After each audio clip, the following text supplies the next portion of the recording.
Hey guys, today we'll be taking a closer look at the two massively important elections in the state of Pennsylvania this November. We have a Senate election on the ballot to replace Republican incumbent Pat Toomey, who is not running for re-election, and of course we also have a race on the gubernatorial level where Democratic incumbent Tom Wolf cannot run for a third term after beating Scott Wagner by 17% in 2018. So these two races in Pennsylvania, the Keystone State, are going to be some of the most important elections on the ballot in just less than 4 months. If we look at the Senate map for this year, basically I filled in all the states that are very likely to go to either party. Yes, Wisconsin, Ohio, and North Carolina may be competitive, but in the end, realistically, the Republicans are going to win all three of these races, and the Democrats realistically are also going to win in New Hampshire. Now, if we look at the 4 races left, these are really the 4 races that could actually go either way, and Pennsylvania is one of them. And out of all 4 of these races, Pennsylvania is the only one currently held by a Republican, and that, of course, is Pat Toomey. If we look at these other 3 races, the Democratic Party will have to win 3 out of these 4 races if they want to hold on to their slim majority, but if Democrats can succeed in flipping Pennsylvania, they will only have to hold on to 2 of their 3 seats in Nevada, Arizona, or Georgia. So Pennsylvania on the Senate level will be a massively important state in determining the balance of power in the upper chamber for the next 2 years. Now, if we look at the governor's map here, you will see that there are also 4 massively important races that really could go either way. New Mexico, Oregon, Minnesota, and Maine, I mean, these races could be close, but realistically, the Democratic Party is going to hold on to all of them. Pennsylvania would make a huge difference with the Democratic Party in terms of the amount of governors they would hold on to after the election in November. And so looking at the Senate election, we have a matchup between TV personality Mehmet Oz and incumbent Lieutenant Governor John Fetterman. If we look at the polls that have been released for this race, the polling data has been very favorable for the Democrats. There have been 3 recent polls released in the Pennsylvania Senate election, and all of them show John Fetterman ahead. He leads by 4%, 6%, and 9% according to the 3 latest polls released in mid-June. These are all pretty recent polls. All of them are not sponsored by any partisan sponsors, and so John Fetterman right now, I think 98% chance he does actually lead over Mehmet Oz. Yes, polls can be wrong, but 4%, 6%, and 9% in 3 polls released is still very significant, and without a doubt, John Fetterman is leading over Mehmet Oz in this race right now, and this really is a race Republicans want to win if they want to flip Senate control. And Pennsylvania, no matter what, even if John Fetterman leads by these pretty significant margins, it is going to be one of the most competitive races nonetheless, and considering the fact that this is the most vulnerable GOP seat, I think Pennsylvania is going to be perhaps the most competitive race on the ballot this November. If we look at the last couple of presidential elections in the Keystone State, in 2020, Joe Biden flipped it and won it by 1.2%. In every single election since 1988, the state of Pennsylvania has voted for the Democratic Party. Even in 2004, this was the last time the Republicans won the popular vote on the presidential level, with George W. Bush winning his re-election. Pennsylvania still voted for John Kerry by 2.5%. So Pennsylvania has a very long history, just like the other upper Midwestern states, of voting for the Democrats. In 2008, of course, Pennsylvania went to Barack Obama by double digits. The only time since 1988 that the Republicans won Pennsylvania was in 2016 when Trump flipped it, and it helped them win the presidency, winning Pennsylvania by 0.72%. So Pennsylvania in the last couple of years really has been very, very competitive as a whole. Pennsylvania right now is without a doubt a purple state. It is no longer the blue state that it once was. And of course, this comes as the other Midwestern states like Michigan and Wisconsin are also becoming increasingly competitive. So looking at the polls here, yes, the Democratic Party is doing well, but we are just going to have to see what new numbers come out. I do expect new polls to be released very soon. And so looking at the other crucial race here in the Keystone State, we of course have the governor election between Democratic Attorney General Josh Shapiro and Doug Mastriano, who even Wikipedia describes as being a far-right politician. He is currently a retired colonel in the U.S. Army and a state senator representing the 33rd District of Pennsylvania. And yes, his extreme views are going to have an effect on this election. I think that Doug Mastriano's views on a lot of issues, especially abortion, is not going to play well with independents in the state, and really abortion is going to become a major issue in the race. If we look at the polls that have been released for Pennsylvania, yes, Doug Mastriano is doing better than Mehmet Oz. However, all 3 of these polls were released before Roe v. Wade was overturned, and Josh Shapiro is the only safeguard safeguard that will prevent abortions from being banned in the state of Pennsylvania. The Republicans control both state legislatures, and right now Governor Tom Wolf is the only one preventing abortions from being outlawed in the state. If Doug Mastriano is elected, there's no doubt about it, he is very pro-life and he is going to outlaw abortion rights for citizens in Pennsylvania. Josh Shapiro is going to be the one that's going to be able to save the right for millions of people in the state,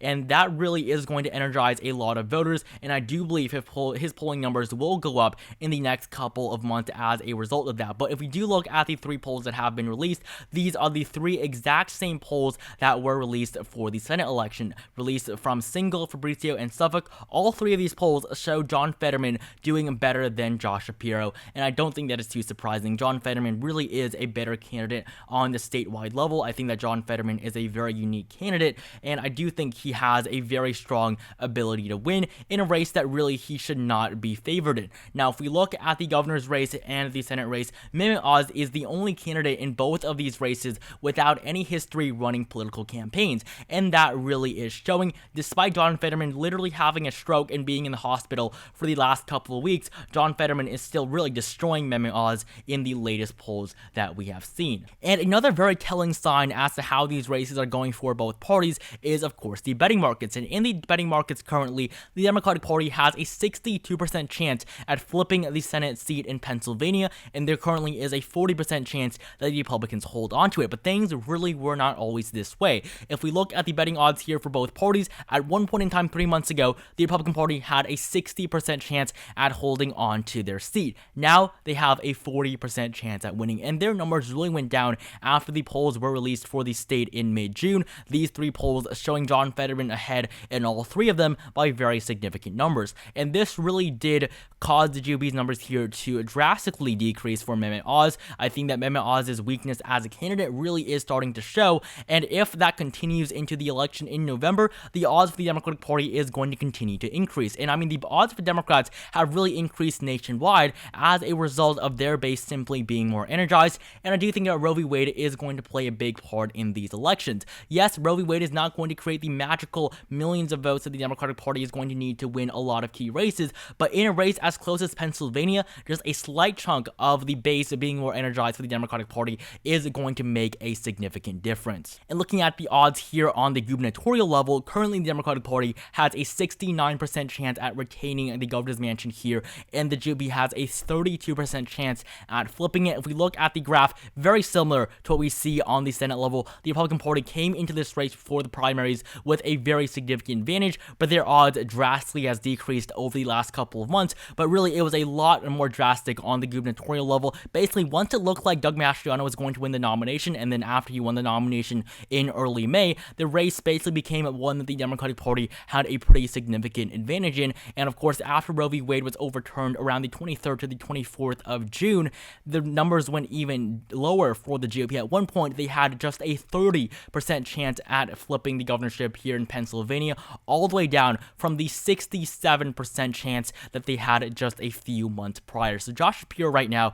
is doing very well in this race. I think a lot better than what most people expected. The races in Pennsylvania are currently going very well for the Democratic Party. I mean, I'm sure that cannot be overstated. Pennsylvania really should be a lot closer at this point in time. Same thing with Georgia, just like we talked about yesterday. But right now, with the Democratic Party up, it will be their race to lose. And of course, these races can shift significantly in just a matter of days and weeks. And so right now, even though the Republican Party still has a 32% chance of winning, 32 is still 1 in 3. And so Doug Mastriano is definitely not out of this race yet. And looking at the 538 forecast for both of these races, on the Senate level currently, the Democratic Party does have a very slight advantage here, with John Fetterman having a 52% chance of winning, 48 for Mehmet Oz, and currently they predict a margin of victory of 0.4% for the Democrats. I mean, if you look at the chances of both parties in terms of their odds of winning the seat, it has gone up significantly for the Democrats, mainly a result of the polling numbers. If we look at this forecast based solely on the polls that have been released, I mean, these are some pretty shocking numbers for the Democratic Party. They have a 77% chance of winning if we look at just the polls alone, and John Fetterman, looking at the polls alone, is expected to win 51.3% of the vote, much larger than Joe Biden's margin of victory in 2020. Now, looking at the governor's forecast here, Josh Shapiro is also significantly favored to win his race. He actually has an even larger chance at victory according to the 538 forecast on the gubernatorial level in Pennsylvania. Josh Shapiro has a 74% chance at becoming the next governor of the Keystone State, 74 to Doug Mastriano's 26. If we look at the odds here, the Democratic Party has always had the advantage, and yes, this is because Doug Mastriano simply is not that electable of a candidate, and Doug Mastriano's polling numbers are not that great either. According to the popular vote prediction by 538, Josh Shapiro is expected to win over 51% of the vote. If we look at the light model, currently Doug Mastriano actually has a better chance with a 33% chance at winning this race and just 67 for Josh Shapiro. And finally, we're going to look at how accurate polls have been in the state of Pennsylvania. So we can take the polls obviously at face value and say John Fetterman and Josh Shapiro are both going to win, but polls in Pennsylvania have been known to overestimate the Democrats, not significantly. In the last couple of elections, they did not make too much of a difference, but yes, the Democratic Party, like in many other states, is overestimated by polling firms, and at least that's what's been shown in the last couple of major elections. If we look at the 2018 Senate election in the Keystone State, Bob Casey was expected to win by around 15 to 20%. Basically, all of the polls had him leading by over 20%. If we look at the final margin for the Democratic incumbent in 2018, he won by 13.1%. Now, the numbers were not too far off, but if we look at all of the most recent polls released going until November, every single poll overestimated Bob Casey except for one from Change Research, and this was the final poll released, and this poll also didn't hit the mark either. So the polling numbers in Pennsylvania in 2018, they did not make too much of a difference. They did suggest a very strong victory for Bob Casey, and that is what ended up happening. But looking at the polls here, yes, Bob Casey was pretty obviously overestimated. We also had another major race in 2018, and that, of course, was the governor race with Tom Wolf running for re-election against Scott Wagner. And looking at these polls, Tom Wolf was also overestimated. If we look at the numbers here, Tom Wolf was expected to win by over 20% in a lot of the polls released, 30% actually in one of the final polls, but if we look at the overall margin in the very end, 17.1% for the Democrats and Tom Wolf when he ran with John Fetterman for re-election. And so looking at the polls here, yes, most of them did overestimate Tom Wolf, some of them pretty significantly. So the Democratic Party clearly is not going to do as well as the polling numbers suggest. If you want to look at another example, it is of course the presidential election. Joe Biden was expected to win by 4.7%. He ended up winning state of Pennsylvania by 1.2%. So in these last couple elections, the Democratic Party has been overestimated typically by around 3 to 6 percentage points. Not too much, but if you looked at the polls in 2022, the candidates are simply not doing as well as the Democratic candidates in 2018. And so right now, both of these races are going to remain very, very competitive, but I will categorize the state of Pennsylvania on the Senate level as being lean for the Democratic Party. And in the governor's race, I will also categorize Pennsylvania as being lean for the Democratic Party. I think both of these candidates can win their race by over 1%. I think right now the Democratic Party has the clear advantage, but it will be competitive no matter what, and it definitely is not locked in right now for the Democrats. They will have to fight very hard to flip Pennsylvania on the Senate level and hold on to it on the gubernatorial level. So thank you guys so much for watching this video. Like, comment, and subscribe, join our Discord server, and I will see you guys in the next one.